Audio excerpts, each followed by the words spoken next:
कविता की माँ की तबीयत खराब थी। उनको सांस की तकलीफ कुछ ज्यादा थी। कई बार डॉक्टर को दिखाया पर असर ना के बराबर था। एक दिन उनके पारिवारिक मित्र ने एक योग आश्रम के बारे में बताया जो पहाड़ी स्थल पर बना था। कविता के पापा ने वहां का अपॉइंटमेंट बुक कराया और वहीं पर कमरा लिया। 4 दिन बाद वो लोग वहां के लिए निकल पड़े। वहां पहुंच के डॉक्टर से मिले तो उन्होंने कुछ आसन, परहेज और दवाइयां बताईं। कविता के पापा ने कहा, तुम कल यहाँ के मेडिकल स्टोर से दवाइयां ले लेना, फिर हम वापस निकल चलेंगे। जी पापा, कविता ने कहा। अगले दिन अपनी पसंद का काले और सफेद रंग का सूट पहनकर कविता दवा लेने चल दी। ठंडी तेज हवा में उसका दुपट्टा और हल्के गीले लंबे बाल खुलकर लहरा रहे थे। वह डॉक्टर के पर्चे पर नजर बनाकर चल ही रही थी कि उसकी नजर सामने पड़ी। वहां एक लड़का कुछ लोगों के साथ खड़ा था और उसकी तरफ देख रहा था। उसके चेहरे की मुस्कुराहट बता रही थी कि उसको कविता बहुत अच्छी लगी थी। जैसे जैसे कविता उसके पास से निकलती जा रही थी, वैसे ही उस लड़के की गर्दन घूमती जा रही थी। कविता ने लेकिन उसको पूरी तरह ध्यान से नहीं देखा था। अमित, अमित, कहाँ खो गया यार? उस लड़के के दोस्तों ने आवाज दी। कुछ नहीं, चलो। हवा के झोंके के साथ बात उड़ गई। लेकिन अमित के जीवन में वह पहली नजर फिर पड़नी थी, यह उसे नहीं पता था। वह दिल्ली की बस में जा रहा था कि गाजियाबाद से कविता उस बस में चढ़ी और अरविंद के पीछे वाली सीट पर बैठ गई। अमित को समझ नहीं आ रहा था कि उसके साथ यह क्या हो रहा है।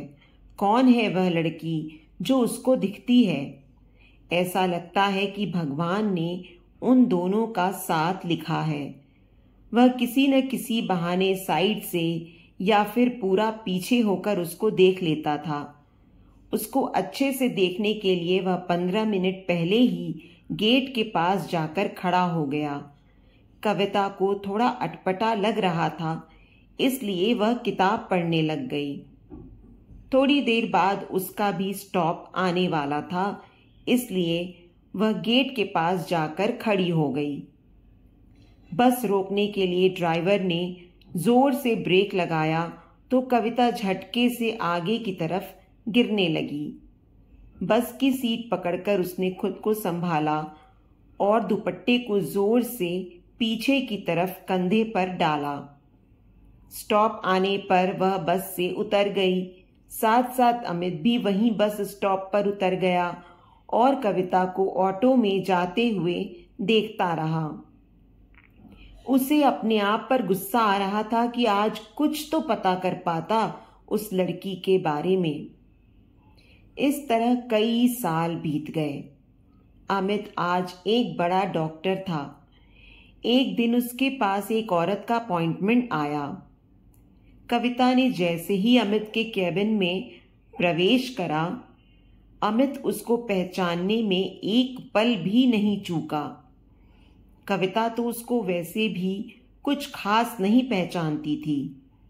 जी बताइए, क्या तकलीफ है? अमित ने पूछा। ऊपर से तो वो एक डॉक्टर की तरह पूछ रहा था, पर मन में उससे मिलने की बहुत खुशी थी। कविता ने बुखार के बारे में बताया तो अमित ने उसको प्रिस्क्रिप्शन लिखकर दिया। अपने बुखार के लिए दवाइयां लिखवाकर वो चली गई। अमित आज भी सिर्फ उसको देख रहा था और कुछ कह भी नहीं पाया। उसके नाम की जब पर्ची देखी तो पहली बार अमित ने उसका नाम पढ़ा, कविता, मिसेस कविता अनुराग, साथ में पता और फोन नंबर। अमित के लिए अब मिलने का तो जैसे कोई मतलब नहीं रहा, लेकिन आज भी वह पहली नजर की कशिश उसको कविता की गली तक ले गई। घर जाते वक्त उसके घर के सामने से कार निकालता था। किस्मत से उस वक्त वह बालकनी में चाय पी रही होती थी या टहल रही होती थी। उससे ना मिलने पर भी अमित को इतनी खुशी थी कि कम से कम वह अपनी कविता को देख पा रहा था। बीते 24 साल जैसे वापस आ गए थे। एक दिन जब अमित वहां से निकला तो कविता नहीं दिखी। वह मायूस हो गया।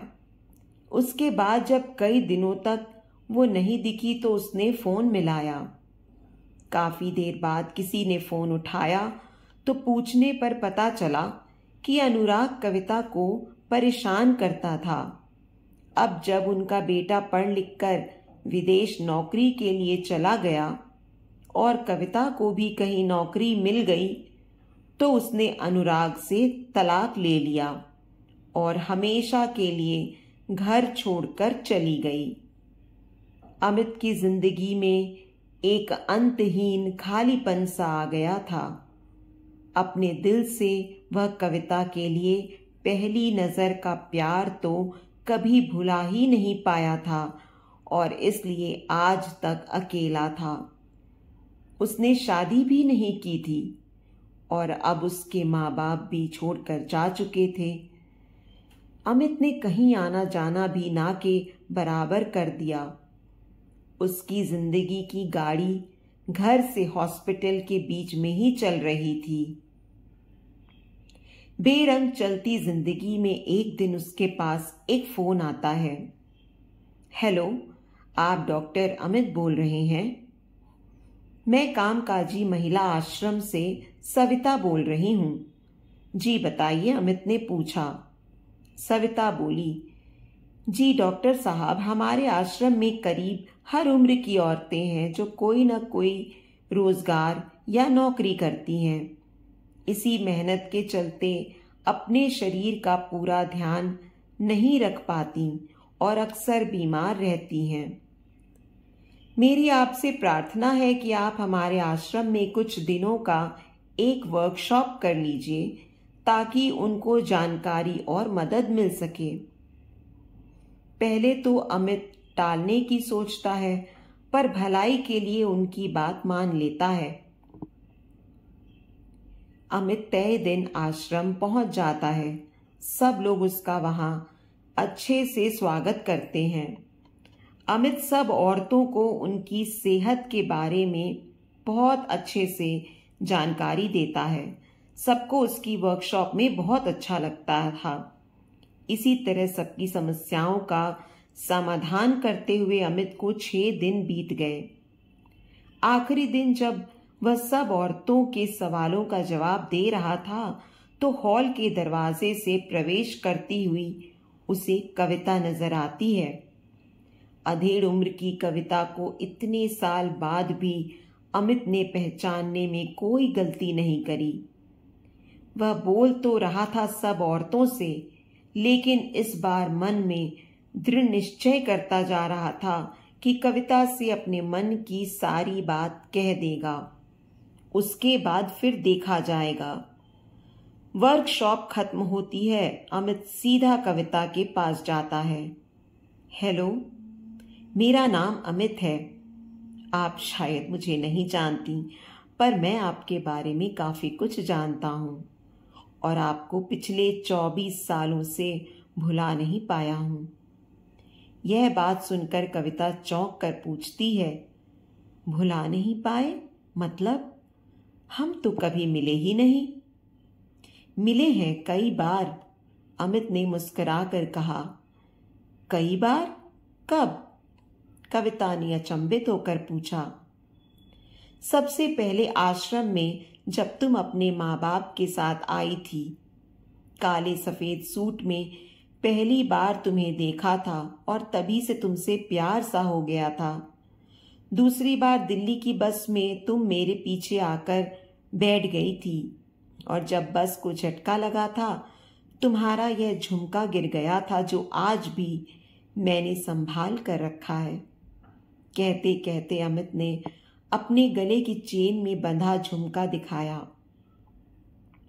कविता अभी तक कुछ समझ नहीं पा रही थी और चुप सी सारी बातें सुन रही थी।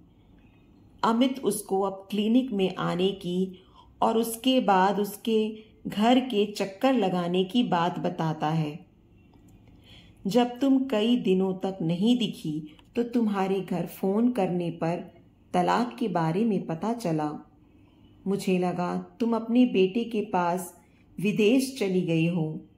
उसके बाद से मैंने हर तरह की उम्मीद छोड़ दी थी। आज लेकिन जब तुम्हें यहाँ देखा तो मन को मजबूत करके सब कुछ तुमको बता दिया है। बस एक बात जो नहीं जानता कि तुम यहाँ कैसे। कविता अपने को संभालती हुई बताती है, विदेश रहने का मेरा कभी मन नहीं था। बेटे के पास कभी कभी कुछ दिनों के लिए चली जाती हूँ। आपके यहाँ सविता जी से बात हुई थी, वह और मैं आश्रम का काम संभालते हैं। आज वह नहीं आई थी, इसलिए वर्कशॉप का आज का सारा काम मैंने देखा। आप कौन हैं और आपकी बात का मैं क्या जवाब दूं? अमित अपने बारे में सब बताता है और फिर उससे शादी के लिए कहता है, मैंने तुम्हारा बहुत इंतज़ार किया है कविता। उम्र के इस पड़ाव में और आगे की ज़िंदगी हम दोनों हम सफ़र बनकर बिताएं, मैं यही चाहता हूँ। हाँ कर दो ना। कविता जवाब देती है, मैं अपने बेटे से एक बार बात कर लेती हूँ।